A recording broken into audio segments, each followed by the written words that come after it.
গ্রীষ্মতে ছায়ার মতো শীতল চোখ তোমার,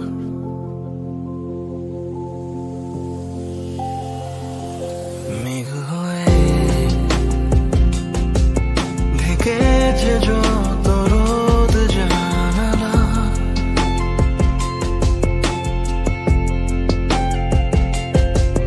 হয়নি সাহস কথা বলার, তবু তোমার নামে লিখে গেছি এক চিঠি শতবার।